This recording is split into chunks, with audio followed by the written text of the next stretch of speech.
les va? Hola, profe, buenas noches. ¿Qué tal? ¿Bien, bien? Todo bien, gracias. Excelente. Qué bien, qué bien. Listo, entonces voy a compartir pantalla. Profe, ¿Sí? yo te había mandado un correo hoy.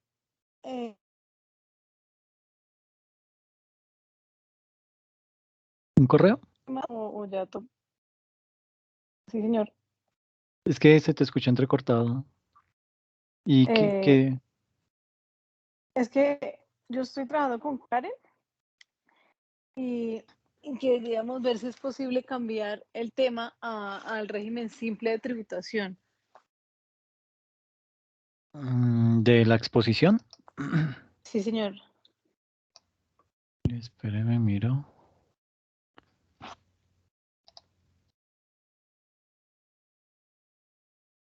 Y ese tema está asignado a Julia Alejandra López y a Lizeth Juliet Rodríguez. Pues hay otros temas. Hay uno que se denomina inventario de beneficios e incentivos tributarios. El que ustedes tienen asignado, que es ventajas y desventajas de la ley de inversión social. Un tema de evasión y elusión tributaria. Ventajas y desventajas que trajo la ley de crecimiento y sus cambios más significativos. Sí, esa es la que tenemos nosotros. No, la que tienen Ventajas ustedes, y desventajas. sí, es este. No, de inversión social. Sí, es Bueno, que ya, nosotros pues nos digamos quedamos que con ese. régimen simple ya lo tiene asignado otro grupo.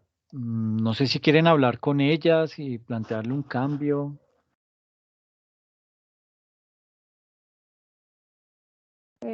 No, pues no sé quiénes son. No, entonces no importa, no hay problema.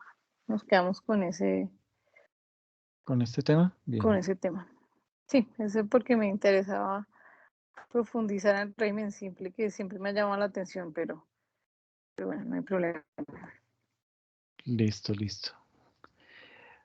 Bueno, entonces vamos a hablar de nuestros temas de planeación tributaria.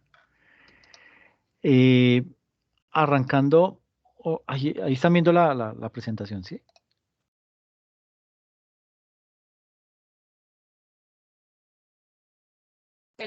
Señor.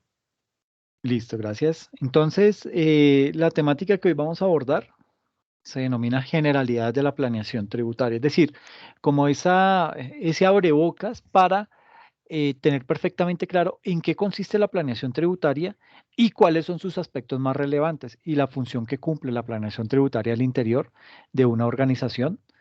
Y digamos que, bueno, este es el contenido que vamos a manejar. Vamos a ver lo que es la problemática que pretende atacar la planeación tributaria. Vamos a hablar acerca de las acciones que se toman para poder implementar un buen proceso de planeación tributaria al interior de una organización. Y en última instancia, vamos a ver lo que son las fases de la planeación tributaria. ¿Listo? Entonces, lo primero es la problemática. Digamos que desde el inicio de la humanidad, eh, pues las sociedades han estado vinculadas al impuesto, ¿sí? Y cada tipo de sociedad se iba adaptando al proceso socioeconómico desde el imperio, desde la monarquía, pasando por las repúblicas, entre muchas otras formas de Estado que se empezaron a crear desde el origen de la humanidad. Entonces, digamos que ese tipo de organización de Estado, y entiéndase por Estado, no solamente, digamos que el Estado lo conforma un territorio, ¿m? Y la población que vive dentro de ese territorio. A eso es a lo que se le llama Estado. Entonces, cuando tenemos ese tipo de configuración Es un Estado ya enmarcado, un Estado perfectamente delimitado, sabiendo cuáles son sus terrenos, cuál es su extensión, cuáles son sus bienes productivos, todo ese tipo de cosas. Digamos que de esa manera, pues para el gobierno de ese Estado, pues le va a ser mucho más fácil implementar políticas que vayan en pro de la protección de ese Estado. ¿Por qué? Porque es que el Estado tiene que velar y brindarle ese tipo de garantías a su población. Y para poder cumplir con eso, pues obviamente el Estado y encabezado por el gobierno, pues va a necesitar de unos recursos y esos recursos se los provee esos ciudadanos, ¿ok? Que pertenecen a ese Estado. ¿Para qué necesita recursos? Para brindarle protección, ¿sí? Y sobre todo en esas épocas, si hoy en día todavía lo vivimos, ¿sí? Eh, situaciones de invasiones de países a otros países, si todavía se ven vulnerabilidades de los derechos humanos de las personas que viven en un determinado país. O sea, Serbia, por ejemplo, Serbia, que era una ex república de la Unión Soviética, es un país que se destaca hoy en día es por eso, por vulnerar los derechos de sus ciudadanos. ¿Por qué? Porque está a los pies de Rusia, se me olvidó el nombre del presidente, de Vladimir Putin, y pues digamos que en aras de eso, lo único que le interesa a ese gobernante es darle gusto a lo que pida Vladimir Putin para que este gobierno corrupto de Serbia pueda seguir haciendo de las suyas. Entonces, imagine, si eso se presenta hoy en día, imagine lo que podía pasar en época antigua, en donde apenas las cosas estaban surgiendo, ¿sí? Entonces veíamos cómo un Estado se encargaba de eso. Primero, de encerrar lo que ellos consideraban era de su propiedad, esa porción de Estado. Entonces ellos lo encerraban y creaban una fuerza, unas personas entrenadas y en manejo de armas y ese tipo de cosas para que se encargaran de vigilar cuando llegaran posibles invasores. Entonces, partiendo de ese hecho, pues digamos que el mantener a esas personas que se dedicaban a la vigilancia y a cuidar básicamente ese territorio, pues ese tipo de personas debían recibir un salario, deberían recibir algún beneficio por su trabajo. Entonces, es ahí en donde nace el hecho tributario. ¿Para qué? Para que esos ciudadanos, para que cada ciudadano en su justa medida esté en capacidad de pagar lo que debe pagar por sus ingresos, por el pedazo de tierra que está explotando, etcétera, etcétera. Eh, Obviamente esto no se dio de la noche a la mañana, esto pasaron miles de años, ¿sí?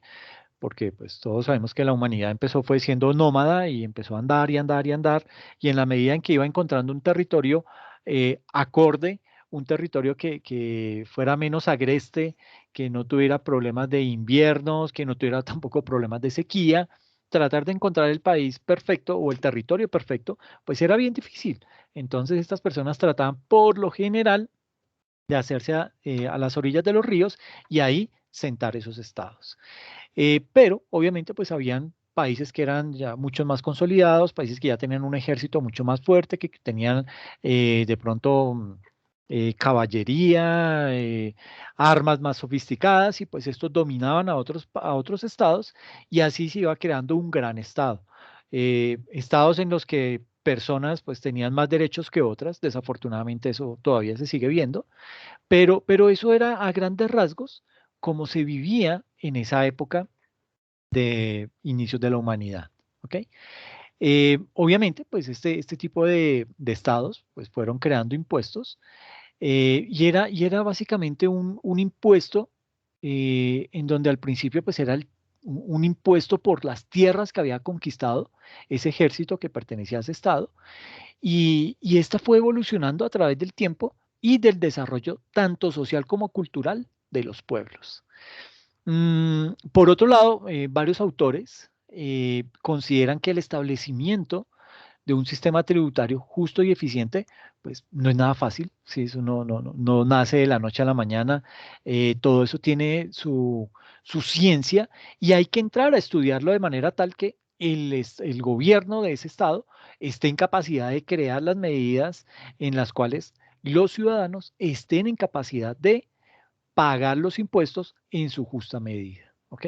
Entonces, eso de pronto es de lo más complejo que existe en términos tributarios, tratar de encontrar ese punto de equilibrio en donde el ciudadano se sienta que esa tarifa que le corresponde pagar o ese monto de impuesto que tiene que pagar, pues en realidad cubre las expectativas del gobierno y está aportando para el crecimiento y desarrollo de ese estado. Eh, digamos que ese sistema tributario, pues justo y eficiente es una utopía. Y digo es una utopía porque eso no es fácil de implementar, no es fácil de desarrollar. Siempre van a haber inconvenientes. Por más desarrollado que sea un Estado, va a tener problemas en su parte tributaria, ¿sí? Eh, y digamos que sobre todo en países como el nuestro, países en vía de desarrollo, que de una u otra manera pues buscan integrarse con la economía mundial. Ese tipo de países, pues digamos que para poder tener cabida o poder tener acceso a esos, a esa integración de la economía mundial, pues le van a pedir unos requisitos, van a mirar, bueno, usted qué tan estable es, cuánto recauda, cuánto tiene en divisas, y le hacen como un pequeño estudio para poder determinar si es un país apto o no para hacer parte de esa economía mundial, que fue un poco más o menos, algo parafraseando, lo que le tocó o el camino que le tocó transitar a Colombia para poder ingresar a la OCDE. Entonces le decían, bueno, ¿cómo están sus índices de desempleo? Uy, no, grave. Y pues yo estoy tratando, y entonces el gobierno como que entra en una serie de justificaciones para poderle decir a ese jurado que evalúa el ingreso o no de ese país, poderle sustentar cómo es la situación actual, pero cuál es el plan que tiene para reducir esos flagelos que atacan a la sociedad en ese momento. Entonces, comienzan a evaluarle la parte económica, la parte tributaria, la parte social, y son muchos los factores hasta que al final todo eso se pondera en un puntaje y se da como aceptado o rechazado el ingreso de ese país a ese tipo de comunidades. Eh, pues digamos que apenas en Latinoamérica hay 3 países que hacen parte de la OCDE.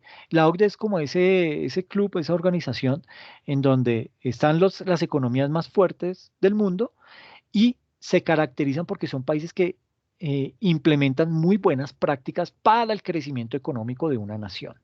Entonces, en aras de eso, pues Colombia se quiso meter a ese tema para ver cómo puede implementar esas políticas. Lo que pasa es que no es lo mismo implementar una política, una buena política económica en Canadá que implementarla en Colombia.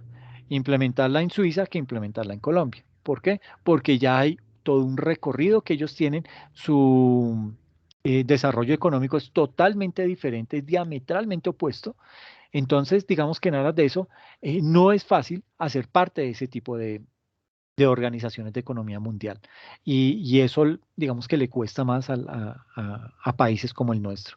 Y por otro lado, pues también que hay organismos multilaterales, eh, póngale el nombre Fondo Monetario, Banca Mundial, el que quiera, que también le exigen a los países que hagan parte de algún tipo de bloque económico, de algún tipo de estos bloques de economía mundial. ¿Por qué?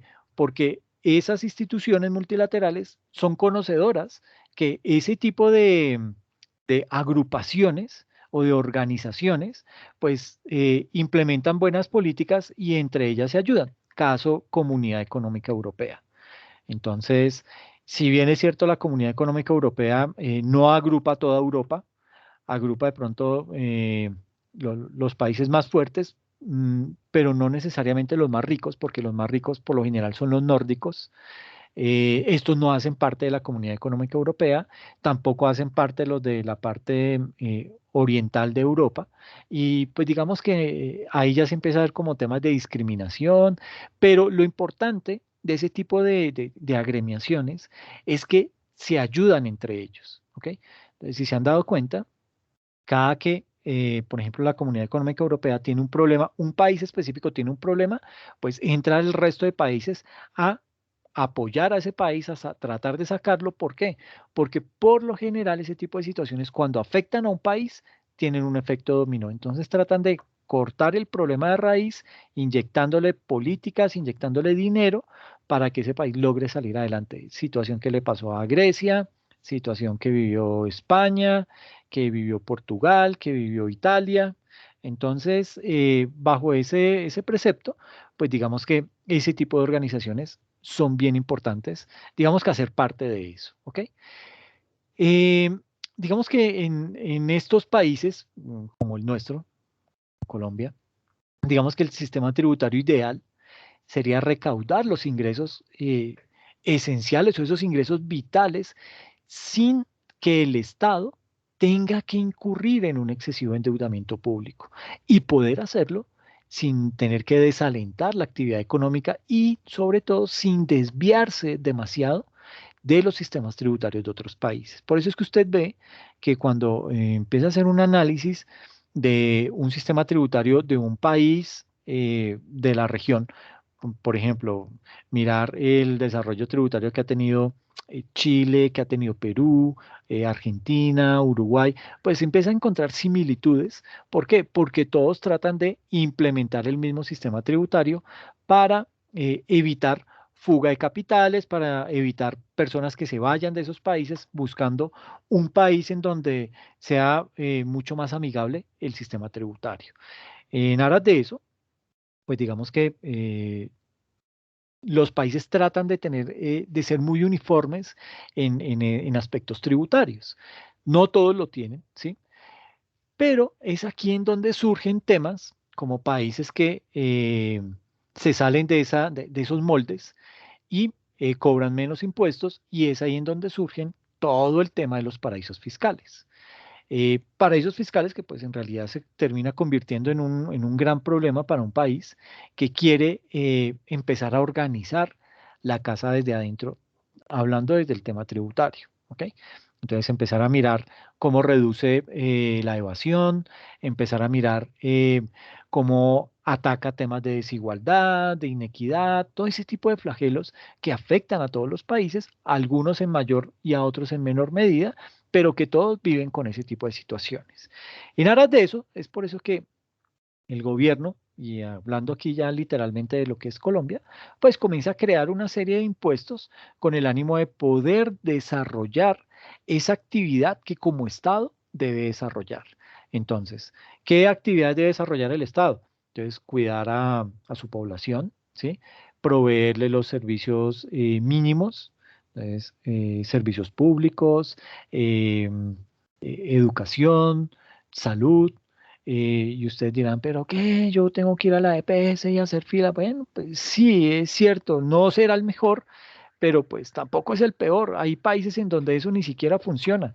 Caso de eso, México. México, que es un país mucho más desarrollado que nosotros, con más corrupción que nosotros, tiene problemas en temas de salud. Allá el tema de salud pública no funciona. Literalmente a las personas les toca comprar seguros para poder, en caso de algún tipo de enfermedad grave, pues poder hacer uso más bien del seguro y no de ese servicio médico, de ese servicio de salud público, porque tiene sus falencias, ¿ok? Y sin ir muy lejos, profe, Estados Unidos igual. Sí, pero mira que en Europa el tema sí funciona. Países como Inglaterra, Inglaterra es de esos países que son líderes, su sistema nacional de salud es de esos sistemas que son dignos de imitar porque lo tienen muy bien estructurado. Ahora uno dirá, pero ¿cómo va a comparar Inglaterra con Colombia? Que aquí esto es se roban la plata. Y sí, eso es cierto, pero digamos que el tema Inglaterra lo tiene muy bien estructurado, ¿sí? Y es gratuito. Entonces, el mismo servicio de salud al que accede la persona más rica en Inglaterra es el mismo servicio de salud que le dan a la persona más pobre en Inglaterra. Y ahí es en donde uno encuentra esos temas de equidad que se cubren, ¿sí? Entonces, pues digamos que son situaciones que uno dice, ¿por qué acá no podemos? ¿Sí? Si funciona en esos países, ¿por qué acá no va a poder? Porque obviamente aquí juegan otro tipo de intereses. Aquí vemos cómo surgen con mucha frecuencia el cartel de la hemofilia, el cartel del VIH, el cartel del cartel y del cartel, y así ya como que eso se nos vuelve paisaje y ay, otra vez, ay, estos corruptos. Bueno, y ya eso se vuelve paisaje y uno como que no le pone tanto interés al tema, pero es por ahí por donde se nos desvían todos los recursos. Desafortunadamente este tema, pues el tema de la salud pública, eso es el coco de una nación, sí, es el coco de un país, porque es algo muy costoso. Tratar de asumirlo por parte del gobierno le va a devengar mucho, le va a costar muchísimos recursos y es ahí en donde, si yo como gobernante quiero proveer un buen sistema de salud, pues voy a tener que recibir recursos de la misma manera de los ciudadanos vía impuestos para poder sostener ese sistema nacional de salud. Y eso, digamos que en términos de gobernanza, pues es muy difícil de conseguir. Lo mismo pasa con la educación, ¿sí? En temas de educación, pues el tema es muy complejo. Eh, por ejemplo, en Inglaterra, usted puede comprar una casa, pero usted es dueño de la casa física, más no del terreno, ¿sí? Entonces, cada país tiene sus propias normas con el ánimo de ver qué es lo que más le conviene y en aras de eso legisla, ¿sí? Y pues ya el ciudadano, si tiene a bien, digamos que adaptarse a ese tipo de normas, pues se adapta, si no, entonces mira a ver para dónde agarra, pero literalmente ese es el tipo de situaciones que hay. Y para, digamos que no salirnos de un contexto reciente, está el tema del Brexit. El Brexit en Inglaterra. ¿Por qué se dio el Brexit? Porque la libra esterlina, que es la moneda del Reino Unido, digamos que digamos que no era fácilmente equiparable con el euro. Es mucho más fuerte la libra esterlina que el euro. Y entonces, en aras de eso, pues los ciudadanos estaban viendo que su dinero ya no valía lo mismo que lo que valía anteriormente y por eso fue que empezaron también todo ese tipo de protestas y a quererse salir y todo lo que derivó en el Brexit.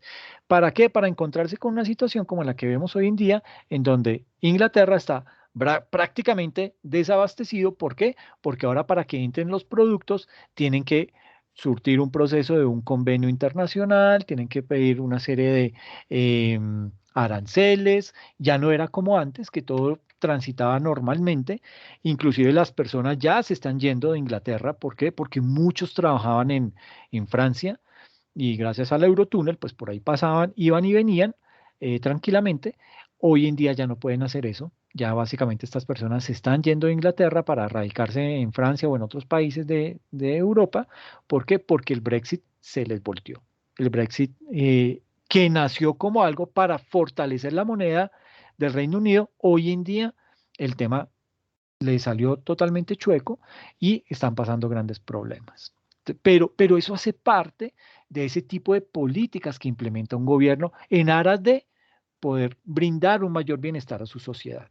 Que a veces las cosas salen bien, chévere, pero a veces salen mal. Y ahí es en donde hay que empezar a medir las cosas con digamos que hay que buscar otro tipo de métricas para poder determinar si el tema está bien o el tema realmente está mal. Entonces, digamos que en América Latina eh, empiezan a surgir también ese tipo de agremiación. O sea, antes de que Colombia entrara a la OCDE, en América Latina habían otro tipo de organizaciones. Entonces, por ejemplo, surge el Mercosur, por allá en 1985, surge la Comunidad Andina de Naciones, ¿sí?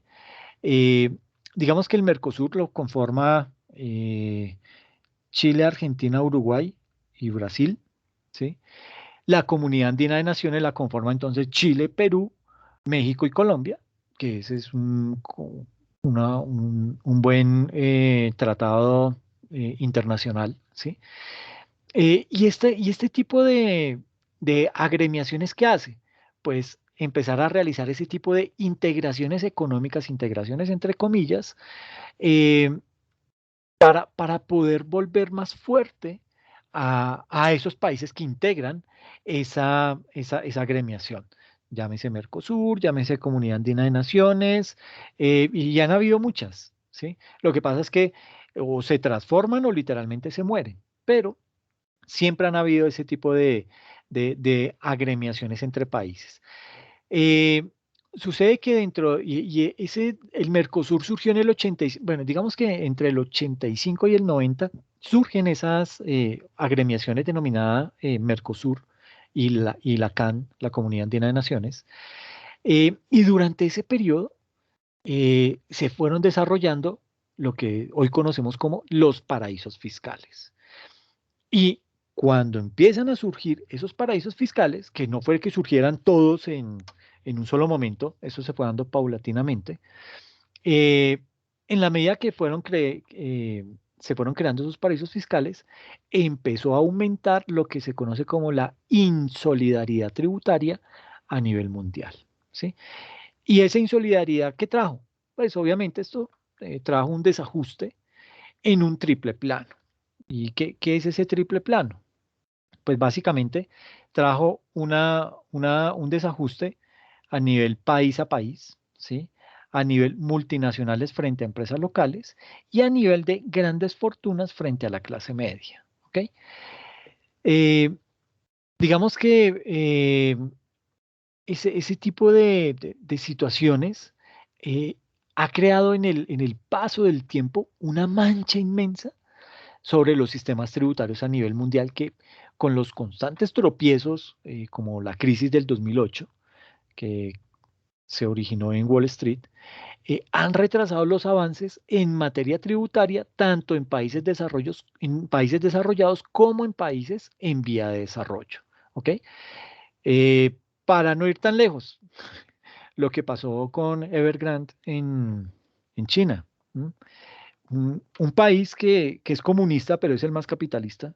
Es el país en donde por semana aparecen dos nuevos billonarios, imagínense, en China.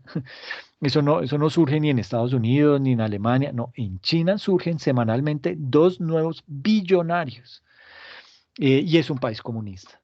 Pero en esa situación, pues digamos que por ese gran crecimiento que ha tenido China y esa gran desigualdad que se está creando porque hay muchísimos ricos, o sea, la riqueza está concentrada en tan pocos, eh, que eso crea ese desajuste a nivel social. Entonces, con todo este tema de Evergrande, que vale la pena, el dueño de Evergrande era un señor, un trabajador común y corriente, que empezó, digamos que a trabajar fuertemente y a innovar en cositas, y eso le fue dando recursos, y esta persona era, pues, de por sí el chino es muy disciplinado.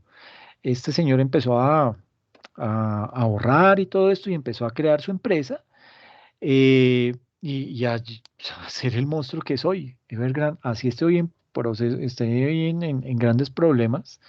Es, digamos que una de las grandes empresas en China y con presencia a nivel mundial. Entonces, pues obviamente este tipo de situaciones fortalecen la economía de un país, pero cuando se empiezan a desarrollar malas prácticas, ese tipo de situaciones arrastran o se llevan también por delante grandes patrimonios de personas de los diferentes países, en este caso de China. Entonces, por eso era que la semana pasada veíamos en China las protestas y la gente molesta porque pues, prácticamente Evergrande salió a decir que no, que ya no tenía liquidez, que no tenía cómo pagar sus deudas, entonces, pues que iba a entrar en proceso de liquidación, a sabiendas que muchas personas tienen recursos invertidos en este tipo de empresas. O sea, uno cuando abre un portafolio de inversiones, en el exterior. Por ejemplo, digamos, aquí nos reunimos los que estamos en esta sala y entre todos dijimos, bueno, aportemos 10 millones de pesos y vamos a comprar un portafolio en BlackRock, que es uno de los más grandes, ay, ¿cómo se llama? Uno de los más grandes, brokers a nivel mundial y que tiene más prestigio y de los demás crecimiento. Entonces nos vamos para BlackRock y le decimos, bueno, yo quiero, ¿cuáles son los portafolios que usted tiene? Entonces le muestran a uno. Tienen por lo general como 5 tipos de portafolios. Entonces le dicen, mira, aquí tenemos uno de riesgo bajo. ¿Y qué riesgo bajo? Que ellos invierten todos los recursos de ese portafolio en bonos del Estado. Entonces, en bonos de Estado de economías fuertes, por ejemplo, Estados Unidos, de Alemania, y pues eso genera muy poco interés, ¿sí? Pero bueno, de ahí tenemos, digamos que ahí nos iríamos a la fija. Pero asimismo empieza del riesgo bajo a riesgo moderado, a riesgo medio, riesgo alto y para grandes inversores. Y estas personas, estos productos, en la medida en que van creciendo, van diversificando su inversión. Entonces, muchos de estos tienen portafolios en economías emergentes. ¿Y qué es economía emergente? Una economía como la China, una economía de gran desarrollo económico y con miras a convertirse en una potencia económica dentro de muy poco. Entonces, en ese tipo de mercados emergentes, ellos invierten en portafolios, pero empiezan a decir, ok, ¿cuáles son las empresas más fuertes y sólidas que hay en China? Ok, y entre esas salía Evergrande. Y ahí, pues digamos que había muchos recursos invertidos. Entonces, bajo esa óptica, pues digamos que eso, cuando una empresa de estas dice, no tengo liquidez, no tengo cómo pagar mis deudas, claro, eso ya genera pánico y lo primero que hace un inversionista es tratar de sacar sus recursos de ese tipo de inversiones. Y bueno, sacarlas es venderlas. Entonces, es vender ese portafolio, es vender esas acciones que tiene invertidas en esa empresa. ¿Por qué? Porque el riesgo de pérdida es muy alto. Entonces, lo que se hace es tratar de perder la menor cantidad de dinero. Entonces, las venden, así sea un precio muy bajo, más bajo del que se adquirieron, pero lo importante es no perder el 100% de la inversión. Entonces, empieza uno también a escuchar inversiones en Hong Kong, en países como Vietnam, Malasia, Tailandia, que son este tipo de economías que también se están convirtiendo en emergentes. ¿Por qué? Por su alto desarrollo a nivel de esa región, de todo el sudeste asiático. ¿Ok? Entonces, digamos que todo ese tipo de situaciones empieza a generar eh, problemas al interior, o bueno, problemas país a país cuando tenemos inconvenientes con un país vecino, ¿sí? Por ejemplo, Venezuela, ¿sí? Que empezó a quedar mal con los pagos que a los empresarios colombianos. Entonces, eso empieza a generar toda una problemática. Y obviamente, si a mí como empresario no me están pagando mis facturas, pues yo no voy a tener cómo pagarle los impuestos al gobierno y el gobierno sí se va a molestar conmigo y me va a llamar la atención. Entre multinacionales frente a empresas locales, porque pues obviamente el poder, el músculo financiero de una multinacional es muchísimo más amplio que el de una empresa local y pues aquí puede venir a jugar una serie digamos que a desequilibrar la balanza. Y pues eso no es tan chévere. Y también desde lo que son las grandes fortunas frente a lo que es la clase media. Sabemos que estas grandes fortunas, pues por lo general tratan de tener algún tipo de injerencia en los gobiernos para que legislen en beneficio a ellos, perjudicando a la clase media y en otros aspectos, pues buscando en gran medida pagar la menor cantidad de impuestos que tuviesen que pagar en el país de residencia, en este caso en Colombia. Entonces, ¿qué hacen? Pues acuden a los paraísos fiscales para esconder esas fortunas, ¿ok? Entonces, como vemos, todo esto puede llegar a derivar en problemas y en grandes crisis económicas, ¿ok? El tema que se aspira pueda llegar, la crisis de Evergrande, puede ser de magnitudes inmensas, es mucho más fuerte que lo que fue la crisis financiera del 2008, que fue originada también por una eh, financiera que se encargaba de financiar proyectos de vivienda, como lo era Lehman Brothers. Entonces, aquí Evergrande, que si bien es cierto, no solamente se encarga de ese tipo de cosas, porque Evergrande no solamente es construcción, también se dedica, tiene una compañía automotriz y tiene también otro tipo de negocios, pero el fuerte es Evergrande. Pues desafortunadamente la que está pasando problemas, y si el holding de ese conglomerado tiene problemas, pues de ahí para abajo el resto de empresas van a sufrir de la misma problemática. Entonces, todo eso viene teniendo un efecto cascada que puede llegar a afectar a toda una nación. ¿Ok? Entonces, digamos que en el contexto nacional, el recaudo de los impuestos, pues es un proceso complejo, ¿sí? ¿Y por qué es complejo? Porque no hay una conciencia plena de nosotros los ciudadanos para efectuar dichos pagos y siempre estamos en la búsqueda de prácticas ilegales. ¿Para qué? Para poder evadir el impuesto. Pero además existen diferentes factores que inciden en ese contexto. Factores como cuáles. Por ejemplo, eh, motivaciones que llevan a la evasión de impuestos. El primer factor es el cambio de normas, ¿sí? El segundo es las famosas reformas tributarias. El tercero, incrementos en el dólar. Y el cuarto, los factores internos, ¿ok? Entonces, desde ese tipo de situaciones, eh, se empiezan a encontrar las diferentes excusas para que como personas evitemos el pago de impuestos, ¿ok? Todo Creo esto que, son, dime, yo creo sí, que, digamos, las altas tasas impositivas llevan finalmente, o sea, mejor dicho, los gobiernos tienen que buscar como un punto medio en el que la gente no le importe, digamos, pagar los impuestos eh, frente a pagar abogados o pagar estructuras para evasión, porque llega un punto, por ejemplo, con la ganancia ocasional, ahorita con la ganancia ocasional del 10%, pues la gente dice, ah, pues listo, yo pago eso y ya, ¿sí? Pero antes cuando la ganancia ocasional era el 33%, pues ahí es donde se buscaban todo tipo de figuras para no pagar eso, pues porque obviamente era altísima la tasa. Entonces ahí es donde como el gobierno tiene que mirar eh, cuál es la medida en que, en que la gente, digamos, sí lo paga sin problema y no busca todos estos mecanismos de evasión. exacto, sí, porque lo que tú dices es cierto. Muchas de estas empresas lo que hacen es precisamente acudir a esos bufetes de abogados con el ánimo de mirar cuál es la mejor estrategia para implementar en aras de pagar la menor cantidad de impuesto que le corresponda. Pero sí, es perfectamente cierto lo que mencionas.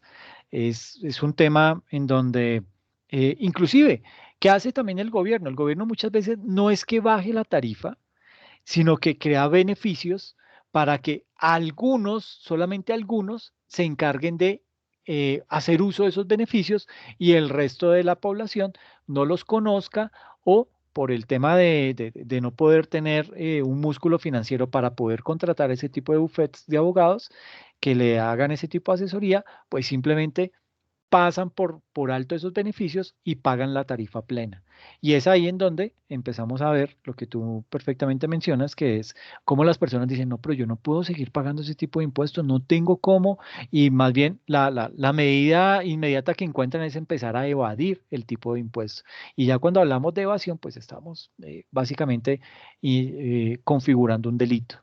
Y ahí pues ya digamos que las cosas cambian eh, en negativo para nosotros como contribuyentes, ¿ok? Pero sí, es esa parte, es tratar de eh, evaluar, y esa es una labor que tiene que hacer el gobierno específicamente para, si quiere recaudar, es como un vendedor, es como una tienda. Si yo tengo precios altos, pues obviamente voy a vender menos. Puede que mi calidad sea espectacular, pero si mis clientes o ese nicho de mercado al que le estoy apuntando no tiene ese tipo mm, de músculo para poder adquirir mis productos, pues me voy a envejecer y no voy a vender absolutamente nada, ¿sí? De esa misma manera, el gobierno tiene que mirar cómo empieza a crear impuestos más baratos, pero de mayor cobertura a la sociedad, para que todos empiecen a pagar impuestos. Y es ahí en donde surgen los famosos impuestos indirectos, que son de cobertura general, en donde tratan cada vez más de subir la tarifa. ¿Por qué? Porque al gobierno le es mucho más rentable recaudar vía impuestos indirectos que ponerse a perseguir contribuyente por contribuyente en impuestos directos. Entonces, pues son situaciones bien particulares que habrá que mirar y lo vamos a ir desarrollando en el transcurso del curso. ¿Ok? Entonces, digamos que todo este tipo de situaciones, el cambio de normas, y esto es complejo, esto, digamos que si hay un gran problema en nuestra estructura tributaria, es este cambio de normas. Con mucha frecuencia están modificándose las normas tributarias en nuestro país. Hay cambio de reglas y pues imagínese, si usted es un eh, consultor tributario que lo contratan para que le realice una buena planeación tributaria a alguna organización, pues usted hace una planeación tributaria, pero usted dice, mire, y esto está sujeto al cambio de normas, está sujeto a una reforma tributaria, ¿sí? ¿Por qué? Porque no podemos garantizar el trabajo bajo estas condiciones. Esto cambia. Estas reformas tributarias, se habla que en el periodo de Iván Duque hubo 8 reformas tributarias. Eh, 4, bueno, en realidad 3, que fueron muy grandes, que adquirieron el tinte real de reforma tributaria, pero las otras 5, si bien es cierto, no fueron tan inmensas, tuvieron sí unos impactos en la parte tributaria y por eso las catalogan también como reformas tributarias. Y se habla de 8. Entonces, imagínense, en un periodo de 4 años, hablar de 8 reformas tributarias es escandaloso y muestra lo débil y frágil que es nuestro sistema tributario. ¿Por qué? Porque aquí se han encargado simplemente de mirar la parte tributaria con una visión de 4 años. ¿M? Nadie se ha puesto a mirar cómo debería ser un verdadero sistema tributario que perdure por siempre, o bueno, que no sea tan susceptible a cambios en una nación. Y en Colombia no hemos podido con eso. Colombia es, y lo decían los mismos expertos que contrató la DIAN el año pasado para hacer el análisis de los beneficios tributarios, y una de las conclusiones a las que llegaron era que nuestro sistema tributario era muy grande, era confuso y era muy difícil, por una parte del Estado, de hacerle seguimiento y control, pero por otra el contribuyente, muy difícil tratar de contemplar todos los temas y no caer en tema de sanciones. Entonces, pues digamos que por el lado que se le mire, el tema no era nada alentador. Y si hay cambio de Más normas, pues súmese la interpretación, de que uno puede exactamente, interpretar las normas de acuerdo a como mejor le parezca. sí, eso es peor todavía, ¿no? Pero sí, son ese tipo de situaciones que se dan en nuestro sistema tributario.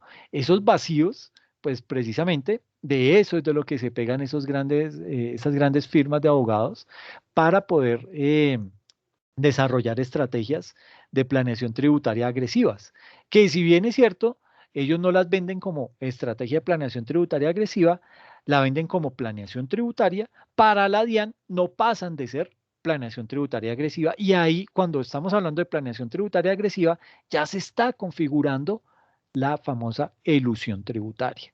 Entonces, bajo esos aspectos, pues digamos que la DIAN está tratando de trabajar al máximo, está tratando de mejorar sus sistemas de información, todo mm, lo que ya tiene conformado. Es decir, no sé si se dieron cuenta, ya no me acuerdo si fue este año o el año pasado, que el DANE cambió los códigos CU, y eso pues básicamente, ¿qué hizo? Pues cuando el DANE le vendió la idea a la DIAN, le dijo, mire hermano, yo voy a cambiar los códigos CU, pero esto le va a beneficiar a usted. Y entonces el director de la DIAN, bueno, pero ¿cómo así que me va a beneficiar a mí? Le digo, sí, claro, porque ahora usted va a poder tener segmentado por sectores todas las empresas que conforman un determinado sector económico. Por ejemplo, el de las pinturas. Entonces usted va a tener perfectamente identificado, gracias a esa nueva estandarización que vamos a hacer del código CU, todas las empresas que se dedican a la fabricación de pinturas para exteriores. Entonces, ¿en qué beneficia eso a la DIAN?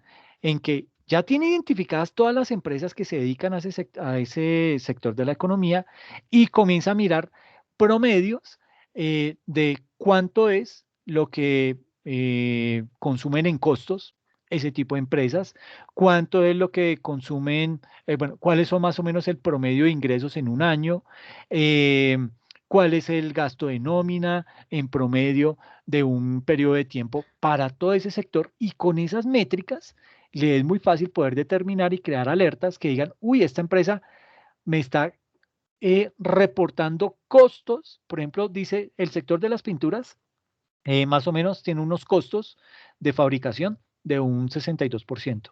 Cuando una empresa le reporta a la DIAN que tiene unos costos de fabricación por ahí del 70 al 75%, eso ya le crea una alerta a la DIAN, y la DIAN, ¿qué hace? ¡Pum! Le cae con un proceso de auditoría a esa empresa y le dice, bueno, explíqueme usted por qué está teniendo costos de fabricación tan altos, ¿qué está haciendo? ¿Sí?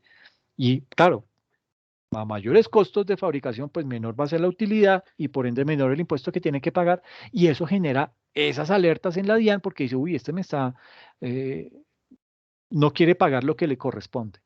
¿Por qué? Porque ya tiene estandarizada ese tipo de métricas que le permite en determinado momento saber quién se está saliendo de esos promedios y por qué lo está haciendo. Entonces, pues, digamos que bajo esa premisa, todo este tipo de cambios y modificaciones que se han venido dando van orientadas a eso, a que la DIAN empiece a tener un mayor control sobre todos los aspectos tributarios de las organizaciones.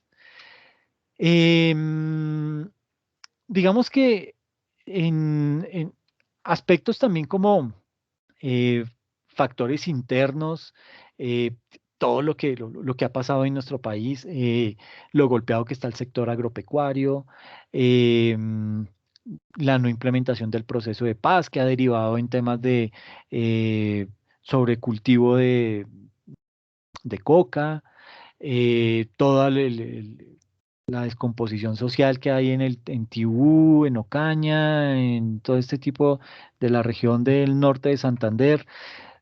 Digamos que hay sectores específicos de nuestra geografía que cada uno tiene una problemática diferente, y que debido a esa problemática, pues su situación se ve más afectada que otras. Entonces, todo este tipo de factores internos los tiene que evaluar de una u otra manera el gobierno nacional. ¿Para qué? Para poder implementar en esos estados, en esos diferentes departamentos, unas políticas que vayan orientadas a tener el recaudo adecuado, pero también siendo conscientes de la capacidad económica que tiene ese sector para poder mirar qué ayudas hay que dar, qué beneficios hay que crear, etcétera, etcétera, y no estar sobrecargando a un sector de la economía específicamente.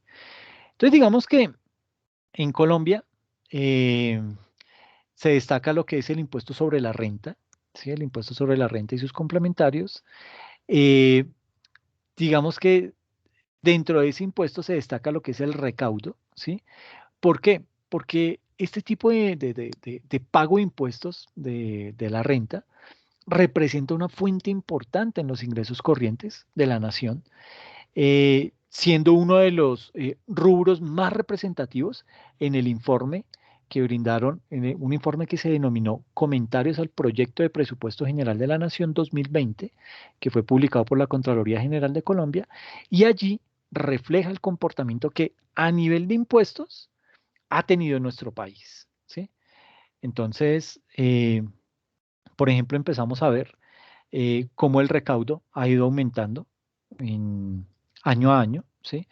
De 99,2 en el 2012 a 105 en el 2013, 114, y ha ido creciendo, ¿sí? Mostrando unos crecimientos sostenidos a lo largo de los años, a lo largo de estos últimos años. Entonces, digamos que el recaudo Pero eso en el bruto, 2020 cayó, ¿verdad?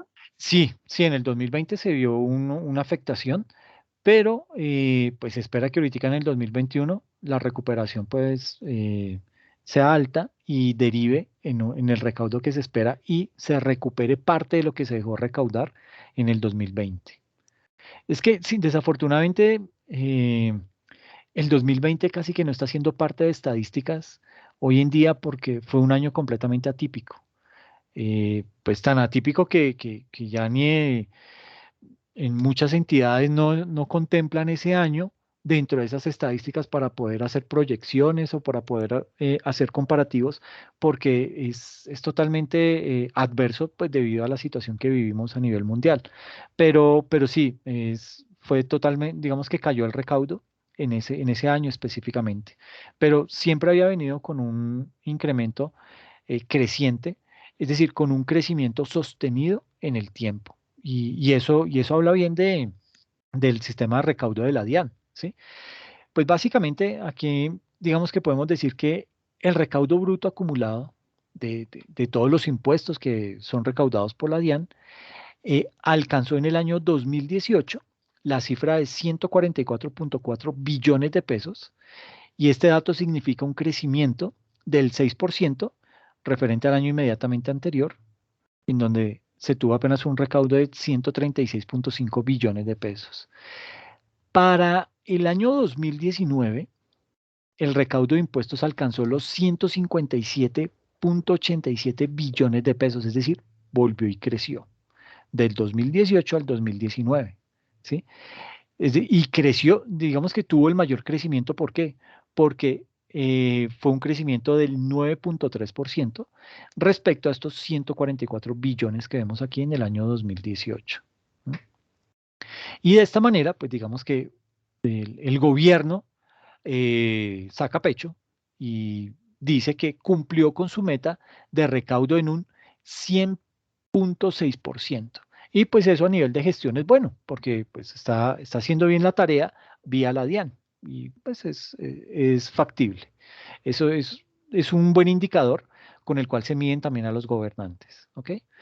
Ahora, digamos que los contribuyentes que están sujetos al pago o a la contribución de este tipo de impuestos, eh, digamos que se ven en la obligación de conseguir gran cantidad de recursos y, llamémoslo entre comillas, herramientas que les pueda permitir afrontar esa situación. Y es ahí en donde se hace necesario llevar a cabo una buena planeación tributaria, que entiendas esa planeación tributaria como una herramienta fundamental para que, para el buen funcionamiento de un ente económico, de una empresa, de una empresa en cualquier sector, en el sector comercial, en el sector industrial, manufacturero, etcétera, etcétera.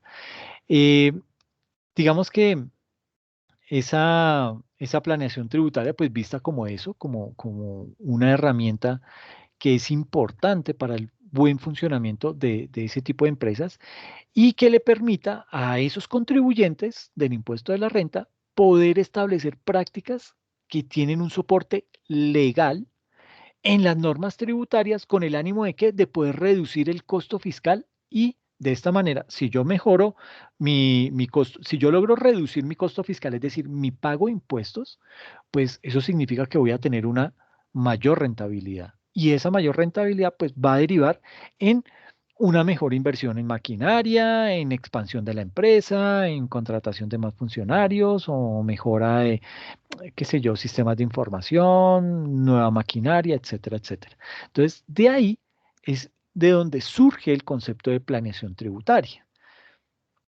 Básicamente, digamos que esa planeación tributaria se concibe como el conjunto de estrategias útiles en la gestión fiscal que las empresas adoptan de una manera anticipada. Por eso se llama planeación, porque se anticipa, ¿sí?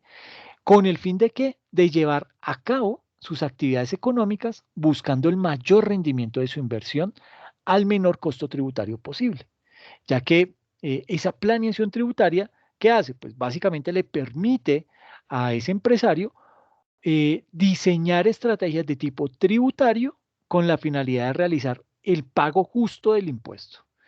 Y para poder hacer ese pago justo del impuesto, pues ese empresario va a tener que hacer uso de los beneficios que la legislación fiscal le otorga. ¿Ok?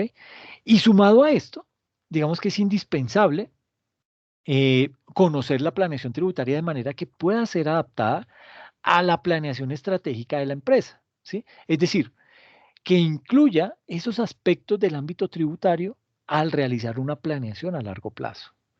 Y ahí es en donde encuentra uno ese punto de convergencia o ese punto de encuentro entre la planeación estratégica y la planeación tributaria, cuando las dos están enfocadas en lo mismo. Para allá, ahí en ese punto exacto, es en donde se dice que la empresa tiene perfectamente claro su modelo de negocio y con base en el modelo de negocio está aplicando una planeación tributaria acorde a las necesidades de la empresa. ¿Ok? Entonces, son situaciones que derivan en muchos beneficios para la organización que implemente esto de manera correcta, ¿no? Porque muchos en el afán de implementar o de buscar ese pago del impuesto justo, es decir, de reducir su carga fiscal, en muchas ocasiones incurren en delitos, ¿sí? En evasión, en temas de dejar de reportar información a la DIAN y todo esto, pues digamos que deriva en problemas que se le avecinan a ese contribuyente en un corto plazo. Porque, pues vuelvo y digo, la DIAN ya tiene muchos indicadores que le permiten saber cuándo una empresa o una persona natural está pagando menos de lo que debería pagar. ¿Por qué? Porque ya tiene mucha información que le permite hacer ese tipo de análisis. ¿Ok? Entonces, digamos que la, la parte contrapuesta a una verdadera planeación estratégica atada a una planeación tributaria es la ausencia de planeación tributaria en las organizaciones. ¿Y esto qué pasa? Que cuando en una organización no hay planeación tributaria, esto va a generar un mayor impacto en los flujos de caja. ¿Por qué? Porque en la mayoría de las veces, este tipo de empresas no cuentan con los recursos necesarios para hacer frente al pago de los tributos de los cuales son sujetos pasivos. ¿Por qué? Porque estas mismas empresas suelen disminuir su carga impositiva a través de prácticas malintencionadas como la ilusión y la evasión. Y básicamente con eso, ¿qué hacen? Pues se están exponiendo ante las autoridades, ¿sí? Eh, digamos que se están exponiendo no solamente a sanciones, sino inclusive a temas que pueden llegar a derivar en cierres de la organización o inclusive hasta temas de cárcel. Y pues ahí ya digamos que el tema empieza a cobrar otro tipo de connotación. Y ya hablando del segundo punto que tiene que ver con lo que son las acciones que hay que implementar a través de la planeación tributaria, digamos que en virtud de generar el desarrollo de la planeación tributaria, se tiene como un pilar fundamental del conocimiento. Digamos que es bien importante conocer al interior la organización, y es a lo que yo le llamo conocer el modelo de negocio.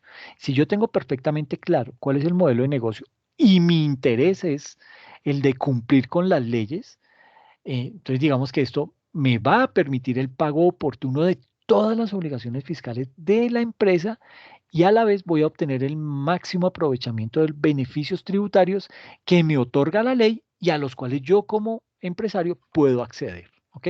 Entonces, en ese sentido, y desde el punto de vista netamente tributario, podemos decir que la maximización del beneficio de la empresa se logra si se minimiza la carga impositiva o se logra diferir el pago de impuestos respecto de un ejercicio o todo el horizonte temporal que comprende a través del proceso de esa planificación tributaria. Y es ahí en donde tenemos que obligatoriamente empezar a hablar de unas fases de la planeación tributaria. Entonces aquí dice que la clave está en el conocimiento y el cumplimiento de las leyes. Conocimiento del modelo de negocio de la empresa y el cumplimiento de las leyes. ¿Ok? No por el afán de tratar de pagar una menor carga impositiva, yo voy a ir a salirme de la ley. Voy a ir a incumplir o a cometer actos ilícitos solamente porque dentro de mi propósito está el pagar una menor cantidad de impuestos. Entonces, digamos que en ese orden de ideas, pues hay que tener mucha precaución frente a eso. Entonces, cuando hablamos de las fases de planeación las fases de la planeación de la tributaria, tenemos que decir que esas fases de esa planeación tributaria tienen que ser evaluadas, pero pero deben ser evaluadas como un componente más, como parte de las estrategias que resultan ser relevantes para los contribuyentes en el país. Y en este ámbito, digamos que varios autores admiten que la planeación como herramienta puede ser utilizada desde la administración en las compañías. ¿Para qué? Para poder optimizar los impuestos en que estas empresas son sujetos pasivos. ¿Ok? ¿Y eso qué quiere decir? Pues básicamente indica que la planeación tributaria permite disminuir esa carga impositiva de las compañías mediante qué? Mediante la correcta utilización de unos beneficios tributarios que ofrece la ley. Entonces, ¿cuáles son esas fases? Entonces, digamos que aquí está la fase uno de la planeación tributaria. Aquí tenemos lo que es el conocimiento del negocio. Si yo conozco perfectamente cuál es mi negocio, pues yo posiblemente voy a poder determinar cuáles son mis proveedores, si mis proveedores son internacionales o extranjeros, son nacionales o extranjeros, y con base en eso, pues voy a poder implementar políticas que me digan o que me lleven a poder comprar la materia prima que más me convenga, dependiendo el precio del dólar, dependiendo la calidad del producto, etcétera, etcétera. Entonces, en primera instancia está el conocer el negocio. En segunda instancia tenemos lo que son las características de la empresa, ¿sí? No todos los negocios se comportan de la misma manera, ¿sí? Eh, Puede ser que eh, Falabella y Zara, que son dos almacenes, dos tiendas de moda, uno dirá, son tiendas de moda, entonces ya son iguales. No, una puede ser que tenga su propio desarrollo de las prendas de vestir y la otra se dedica a comercializar la ropa vía tiendas, ¿cómo le llaman a eso? Tiendas, ay, se me fue el nombre. Por departamento. Por departamentos, muchas gracias. Entonces, a pesar que uno ve que en ambos negocios encuentra uno productos muy similares, los modelos de negocio son diferentes, ¿ok? Y las características de la empresa son totalmente diferentes. Entonces, hay que tener eso también en cuenta al momento de desarrollar una planeación tributaria. Hay que examinar cómo está la composición del capital, si es 100% nacional o 100% extranjero o mixto. Y también con base en eso uno puede empezar a hacer ciertos análisis. Por otra parte, el objeto social al que se dedica la empresa.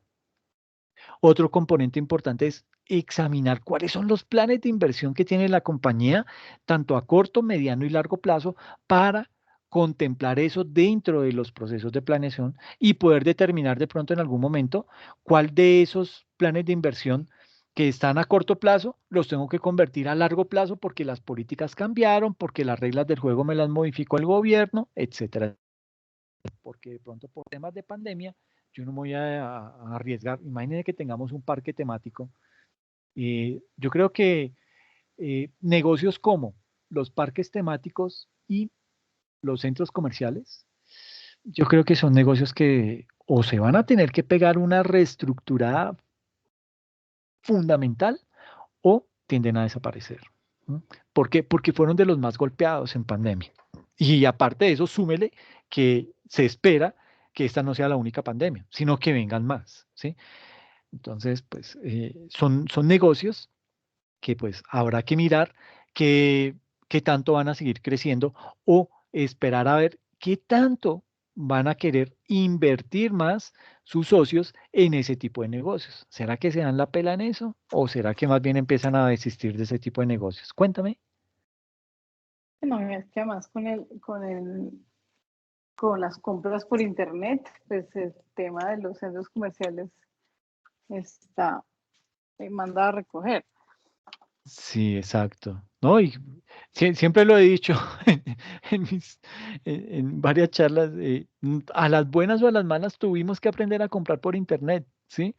Y a las buenas o a las malas, esos comerciantes aprendieron a vender también por internet. Y cuando usted como comerciante se da cuenta que puede utilizar una plataforma que no le sale tan costosa como un arriendo, como un canon de arrendamiento en un centro comercial, pues usted prefiere irse para ese lado y más bien inyecta esos recursos que está dejando de pagar en un centro comercial por arriendo, más bien los invierte en publicidad, en mejora de productos, en importación de otros, etcétera, etcétera, y sigue creciendo su negocio. Entonces, en Estados Unidos ya están derribando centros comerciales precisamente por eso, porque ya no son rentables, porque, pues digamos que con todo esto de la pandemia, las personas aprendieron a comprar por Internet y ya le tienen más confianza al tema. Es como los pagos por Internet.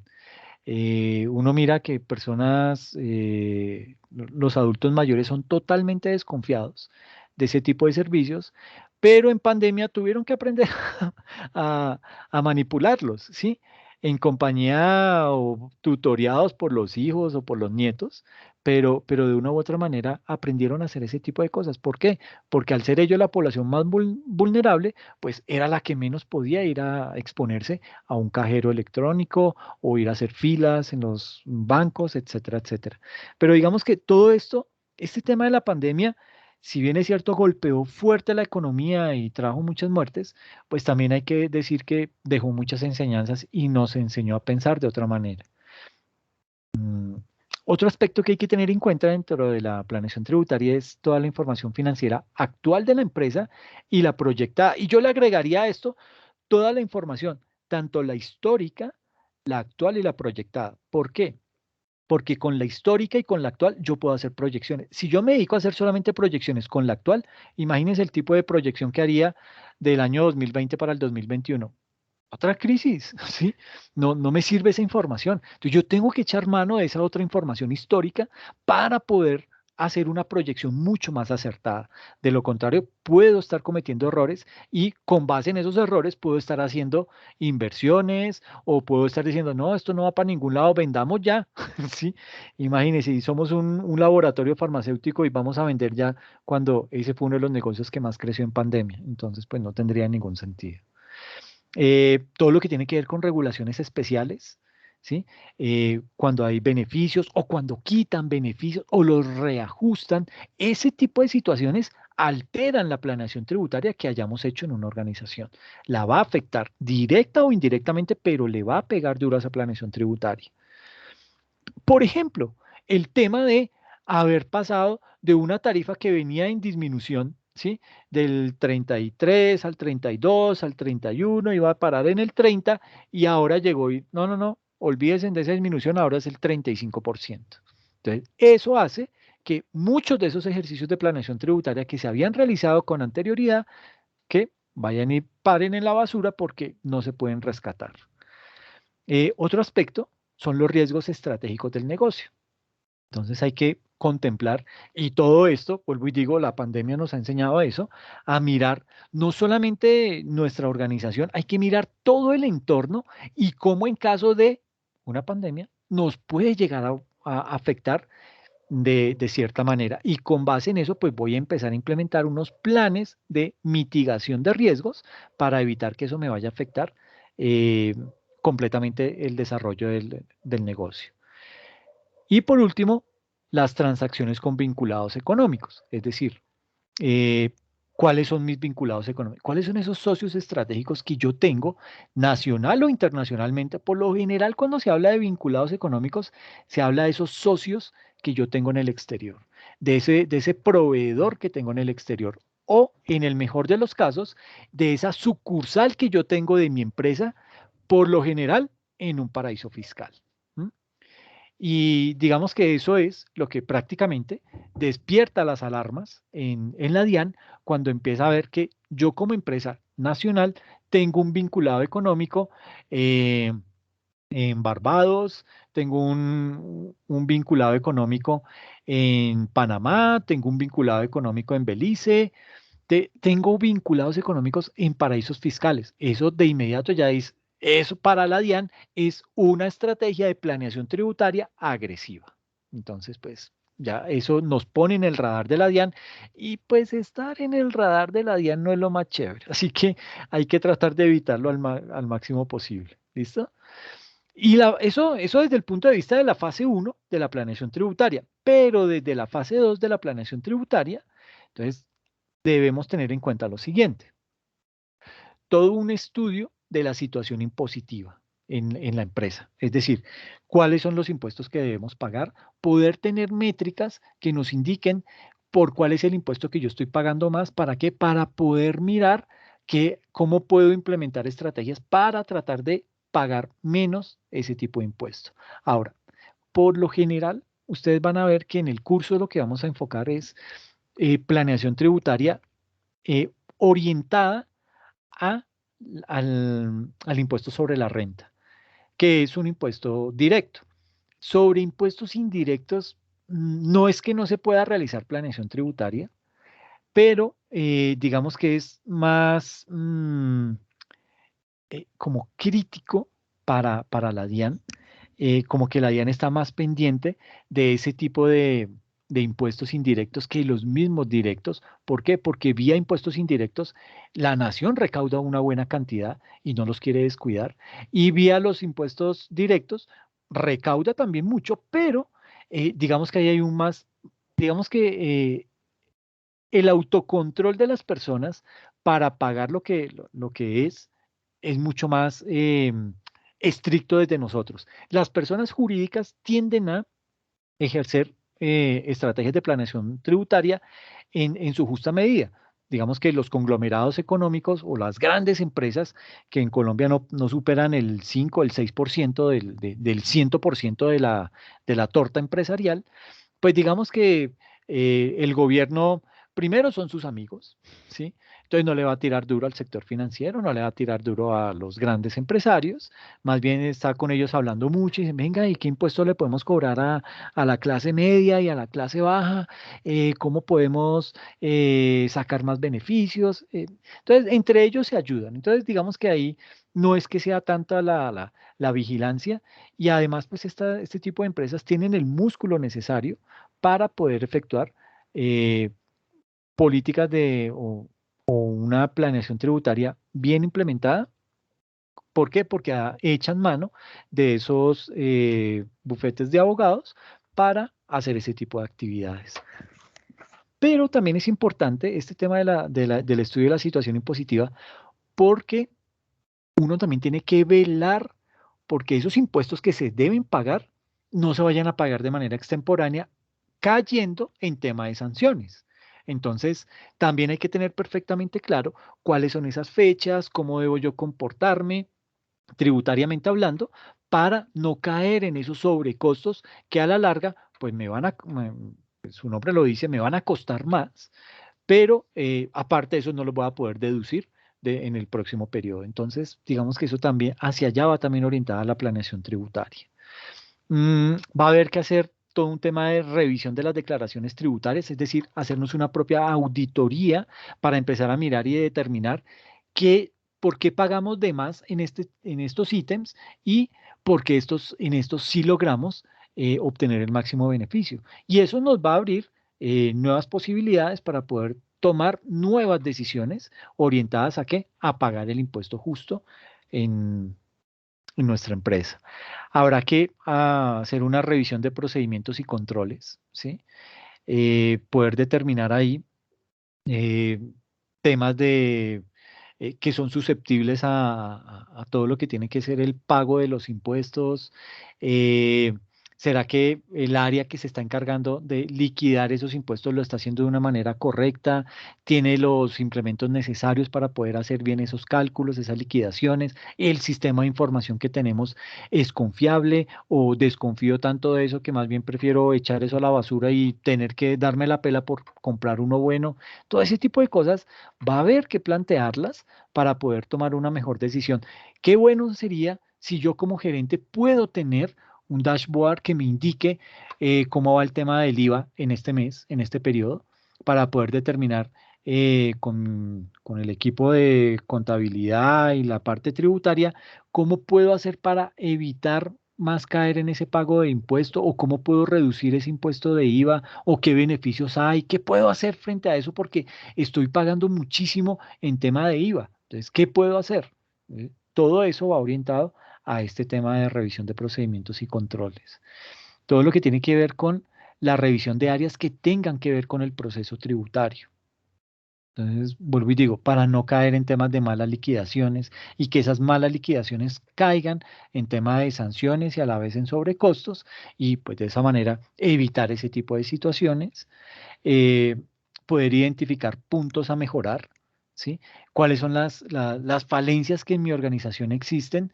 ¿Qué es eso en lo que yo reiterativamente estoy cometiendo errores, estoy cometiendo ese tipo de infracciones? ¿Por qué me está pasando eso? ¿Y cómo puedo implementar acciones de mejora que eviten que yo vuelva a caer en ese tipo de situaciones? Obviamente esto, pues va a tener que, esto por lo general deriva de este tipo de revisión de procedimientos y controles, y esto me lleva a identificar unos puntos que se deben mejorar, pero pues esto por lo general es demorado, no es de la noche a la mañana. eh, Esto por lo general deriva en o en compra de herramientas, por ejemplo, sistemas de información, de pronto en pago de cursos, en capacitaciones, todo ese tipo de cosas, pues habrá que contemplarlo y de pronto tengo que hacer una inversión inicial, pero es una inversión que se me va a convertir en un beneficio en un mediano plazo. ¿Por qué? Porque ya tengo a mi personal perfectamente capacitado y tengo que hacer, o sea, yo como empresario tengo que implementar esa cultura de la capacitación y de la mejora continua en todos los funcionarios de todas las áreas en la organización, porque un funcionario capacitado pues va a rendirme muchísimo más, va a cometer menos errores gracias a ese tipo de capacitación. Todo lo que tiene que ver con la utilización o disposición de saldos a favor. ¿M? Eh, digamos que a mí cuando yo estudiaba me decían, mire, si tiene un saldo a favor, olvídese de esa plática. Eso, haga de cuenta que eso está en ceros y no vaya a cobrar esa plata. ¿Por qué? Porque la DIAN, entonces ahí sí, va a venir, va a venir armada a qué? A pelear para no pagarle ese saldo a favor. Y posiblemente en ese rifirrafe, pues va a venir a revisar documentación e información que de pronto usted, aquí estamos cometiendo algún errorcito o cometimos en el pasado algún pecado que todavía está dentro del tiempo de firmeza de la declaración y nos puede salir más caro. Esa era la filosofía en mi época. Hoy en día ya eso no se presta para eso. ¿Por qué? Porque, pues digamos que ya hay muchas más herramientas. Hay, digamos que las personas que están en su proceso de formación son mucho más profesionales, cada vez tienen más medios a los cuales pueden acceder para tener una capacitación mucho más fuerte y eso evita que ese tipo de situaciones, es decir, evita el miedo frente a esas instituciones de control. No me alejo que de pronto pueda fallar algo y tal y como lo decía Julián ahorita, debido a que mucha de la normativa se presta para, ¿cuál fue la palabra que usaste? Para interpretación. Interpretación. Exacto. Esa interpretación puede haberse dado de mala manera o erróneamente, y pues esto también puede derivar en algún proceso jurídico y legal en contra, o sea, la DIAN en contra nuestra, y pues eso nos puede salir un poquito más caro, ¿sí? Todo ese tipo de cosas son debatibles, todo ese tipo de situaciones son puntos que de una u otra manera habrá que explorarlos, pero por lo general son procesos largos, tediosos, vaya, busque información, saque las carpetas, traiga tal cosa, y eso desgasta. O sea, no benefician mucho y si nos metimos en un problema ahí eh, casi que innecesario. Pero esa era la filosofía que nos enseñaban anteriormente. Hoy en día eso ya no se utiliza. Hoy en día, inclusive la misma DIAN eh, apela a pagar esos saldos a favor y eso obviamente pues no lo exime que lo vayan a ir a revisar, que le vayan a ir a hacer algún tipo de auditoría. Y hay que tener muy presente esos conceptos que esa auditoría, que esos auditores de la DIAN utilizan, porque por lo general ellos tienden a, eh, digamos que debatirles esas tesis a ellos es muy complejo, porque son personas que son expertas en la materia, pero dentro del desarrollo del curso vamos a hablar de unas estrategias que se pueden implementar cuando hay un proceso de auditoría de la parte tributaria. Y el último aspecto es hacer una estimación del impuesto para los años próximos, es decir, proyectar cuánto puede ser lo que vamos a tener que pagar por tema de impuestos el próximo año. ¿Para qué? Para determinar si ese pago lo podemos disminuir en algo o le podemos empezar a hacer recortes a ese pago de impuestos de manera legal sin tener que exponer a la organización a algún proceso jurídico o alguna cosa, de pronto algún escándalo, que sería mucho peor porque eso sí genera en una daño al buen nombre de la empresa y pues de pronto nos sale más caro el caldo que los huevos, como dicen las mamás. Y aquí hay pues un modelo de estrategias de planeación tributaria.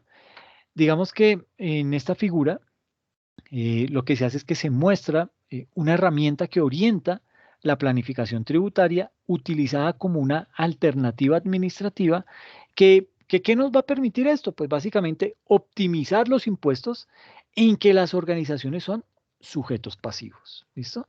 Y en función del análisis del entorno, involucrado todos los objetivos, las metas, ¿qué más? Las estrategias y las políticas fiscales, pues digamos que se sugiere todo lo que tiene que ver con la optimización tributaria respecto al patrimonio, en el cual se lograrán aspectos como la evaluación en forma anticipada de los proyectos que se tienen, de forma que se pueda establecer todos los posibles efectos tributarios para el desarrollo de ese tipo de proyectos. Entonces, dentro de esas fases de la planeación, pues yo voy a tener que conocer el entorno que me rodea como empresa, ¿sí?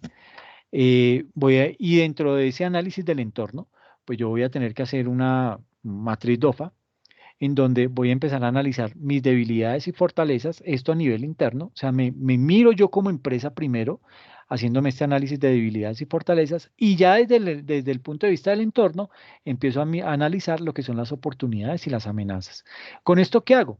Pues esto no es que se quede simplemente en un listado. Ah, mis debilidades son estas, estas, estas y estas. Listo. Y las fortalezas son estas, estas y las oportunidades y las amenazas. No, ese tipo de estudios se hacen con un objetivo y es crear unos pares que me permita desarrollar una serie de estrategias orientadas, bien sea a potenciar una fortaleza o a minimizar una debilidad. ¿Listo? Entonces, ¿qué hago yo? Empiezo a crear pares estratégicos. ¿Cuál es la debilidad más fuerte que tengo? ¿Con cuál es la fortaleza más grande que tengo? Armo un par entre esas dos y creo una estrategia. ¿Listo? Entonces, ¿cuál es la estrategia para atacar esa debilidad y potenciar esa fortaleza? Y la registro ahí. Pueden ser varias estrategias, pero básicamente uno lo que hace con esas estrategias es que va a empezar a crear planes y ya con un plan usted ya le está apuntando una meta, ¿ok? Y eso va a redundar en que usted como organización va a crecer, ¿ok? Este tipo de análisis, pues digamos que a pesar que los enseñan en todos los cursos de planeación estratégica y en temas gerenciales, pues en la vida práctica no todos lo aplican, ¿sí? Muchos se quedaron simplemente con un listado de debilidades, fortalezas, oportunidades y amenazas y ya con eso creen que está resuelto el tema. Entonces, los pares, ¿cómo los arma uno? Uno toma, por ejemplo, lo que son las fortalezas y las oportunidades, ¿sí? Y miro cuáles son mis mayores fortalezas comparadas con mis mayores oportunidades y armo pares. El par de la mayor fortaleza con la mayor oportunidad y creo esa estrategia. ¿Listo? Y lo mismo hago con las debilidades y las amenazas. Entonces, miro cuáles son las más grandes debilidades que yo tengo con las más grandes amenazas y empiezo a crear un par de una debilidad con una amenaza y a eso le empiezo a crear una serie de estrategias para ver cómo las voy a atacar. Posiblemente alguna de esas amenazas sea el contrabando, ¿sí? A nivel externo, y una debilidad sea la baja calidad de la materia prima. Entonces, yo armaría un par estratégico con esos dos, con el contrabando y con la baja calidad en las materias primas, para mirar qué estrategias empiezo a buscar. Y dentro de esas estrategias, posiblemente alguna sea cambiar el proveedor, ¿sí? no seguirle comprando a ese proveedor, sino mirar qué otros proveedores hay, así sea que tenga que incurrir en gastos de envío, en gastos de transporte, de pronto en nacionalización, etcétera, etcétera, pero a sabiendas que si yo mejoro o potencio la materia prima o la calidad de mis productos, pues eso va a redundar en unas mayores ventas y en unos clientes mucho más satisfechos. Entonces, básicamente, eso es lo primero que se hace con este análisis del entorno. Por lo general uno mira el análisis del entorno como algo externo, pero aquí con esta matriz nos estamos dando cuenta que no es solamente externo, sino también interno, ¿ok? O sea, me miro yo cómo estoy al interior de la empresa y me comparo con el entorno, ¿listo? Luego de eso, pues digamos que esto me va a derivar en unos objetivos fiscales. Esos objetivos fiscales deben ir orientados hacia dos caminos. Uno, el cumplimiento de la normativa. En primera instancia, esa es una meta ineludible. No podemos contemplar dentro de una estrategia de planeación tributaria el incumplir la norma. Eso no tiene cabida, ¿ok? Nuestro objetivo es cumplir y pagarle al Fisco Nacional lo que se merece, el impuesto justo, ¿listo? Y para eso me ciño a la norma. Y otro de los objetivos fiscales es la optimización del impuesto. Entonces, mirar cómo en realidad, qué estrategias yo puedo utilizar, qué beneficios puedo implementar para pagar el impuesto justo al, a la, la DIAN es una entidad, la entidad fiscal, la entidad fiscal nacional. ¿Listo? Y aparte de esos objetivos fiscales, voy a tener unas estrategias fiscales. Es decir, esas estrategias fiscales van en dos sentidos. Una, buscando un adecuado control, ¿sí? Y otra, tomando correctivos oportunos. Eh, pues esto va de la mano, ¿sí? Esto es básicamente no caer en pago de sanciones, hacer las liquidaciones correctamente, no caer en temas de incumplimientos a nivel es decir, si tengo algo, por ejemplo, pagué tarde el impuesto de renta.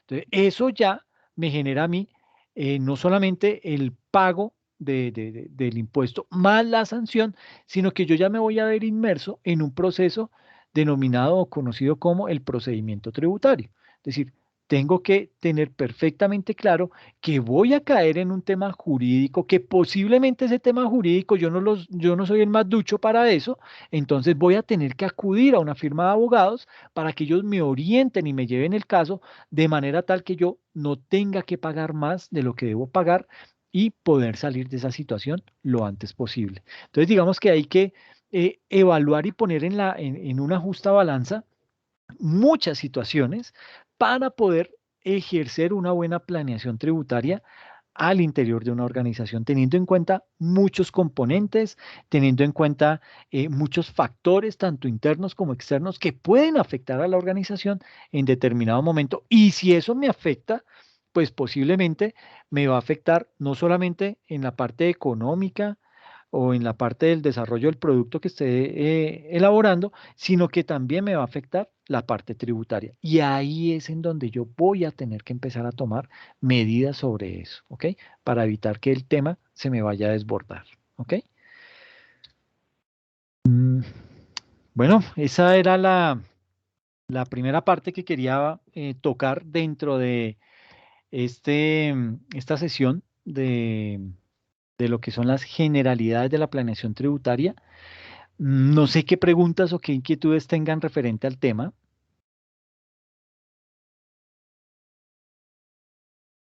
No, profe, ninguna.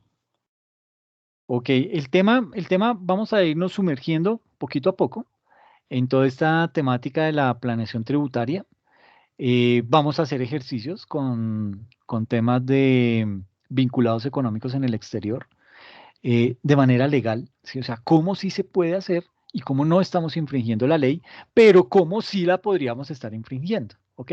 Entonces, eso por un lado, vamos a ver cómo desde la configuración o sea, desde el origen mismo de la organización, se puede empezar a hacer planeación tributaria. ¿No? Desafortunadamente, y ese es uno de los motivos de quiebra de muchos proyectos de emprendimiento, el que no tienen en cuenta la parte tributaria y eso les termina pasando factura a estos emprendedores. ¿Por qué? Porque ese desconocimiento los lleva a incumplir las obligaciones tributarias, los lleva a caer en sanciones, los lleva inclusive a la quiebra y pues digamos que es precisamente porque no contemplan o para ellos no es importante ese factor tributario. Ellos simplemente piensan que con el hecho de tener una idea innovadora o arriesgarme a emprender, ya con eso estoy haciendo lo suficiente y por lo general no, digamos que ahí siempre nos quedan cosas inconclusas. Entonces hay que tener mucha precaución frente a eso. Este tema es muy amplio, muy grande y gracias a Dios cada vez le están dando más importancia y relevancia al interior de las empresas a la planeación tributaria, porque se dan cuenta lo que esto realmente representa en el bolsillo de las empresas. Y pues uno empresario lo que quiere es maximizar sus utilidades y para poder maximizar esa utilidad tiene que tratar de evitar eh, pagos exagerados de impuestos a sabiendas que tiene unos beneficios de los cuales puede echar mano en cualquier momento, ¿ok? Bueno, entonces, pues nada, les agradezco muchísimo la asistencia, gracias por la atención prestada y pues quedo atento a sus comentarios, ¿listo? Bueno, profe, feliz noche. Bueno, Gracias. Gracias, Juliana, lo mismo para ti, gracias, Ginari. Alba, que estén muy bien. Chao, profe, gracias. Gracias, cuídense mucho.